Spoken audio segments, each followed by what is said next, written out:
Welcome to my channel, guys. So today I'm going to go over protein amounts because I started cooking a ribeye and I was like, you know what?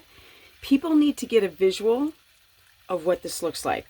How much protein should you consume? And what about the fat? What fat am I going to use tonight? So let's go check it out.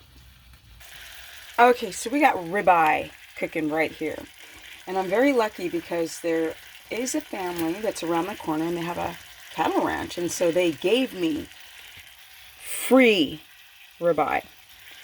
Look at that. Grass-fed, friggin' amazing. They gave me a ton of red meat from cows. Grass-fed. What I do is I like to save my pork fat from making pork belly.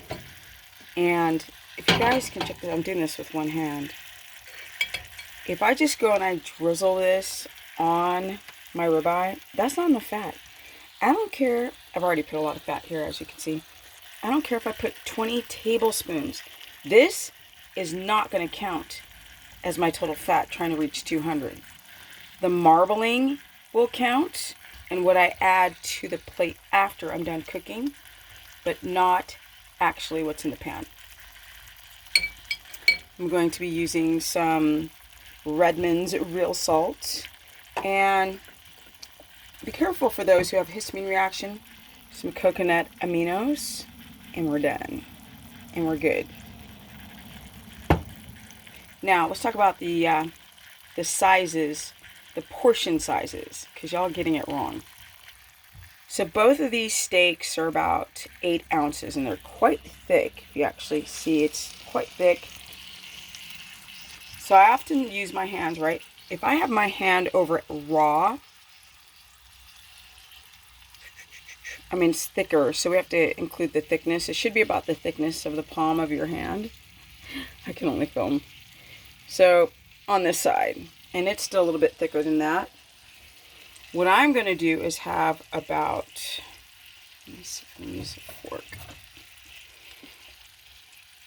By the time this is about 4 ounces right here.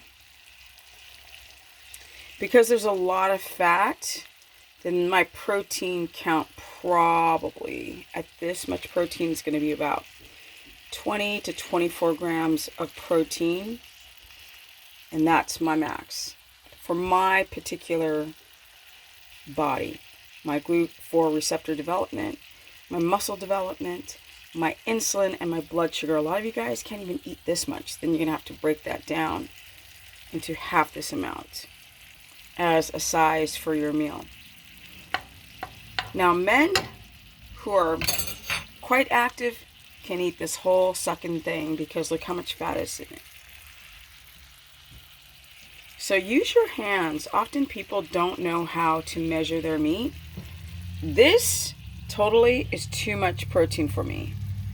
Even though my hand is pretty much covering it, that's too much protein. This is still about 8 ounces because of the thickness of that protein. And bam! Voila! Here is a perfect dinner for Steph. You guys want to see what I eat in a day? Well, let's start with dinner. So we have marbled ribeye.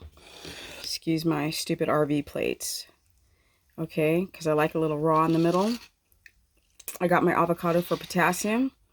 I have 45 grams of butter, plus I added another 30 grams of pork lard, putting me about 70 grams of fat total added, plus the marbled fat, plus the protein, plus the avocado for potassium. Remember, you guys, when you're fixing a meal, think about your macros. Think about the fat. Think about the protein. Think about the fiber, the avocado, that prebiotic fiber, plus your electrolytes. So I have salt, I have Himalayan salt, and I have avocado for potassium. This is how you guys got to get it right. Peace. If you want to learn more, go to stephanieperson.com. If you want to book a consultation, go to stephanieperson.com. To join my course where I cover all 3 diets, low carb, high fat, keto, omnivore, and carnivore, stephanieperson.com. My Instagram is Stephanie Ketogenic, and I also have a sponsor. It's my sponsor called Let's Get Checked. If you guys want to check your blood sugar, especially the A1C, pretty interesting. And it does matter. Some of them out there say, oh, it doesn't matter. Ooh, it matters. Peace. Yum.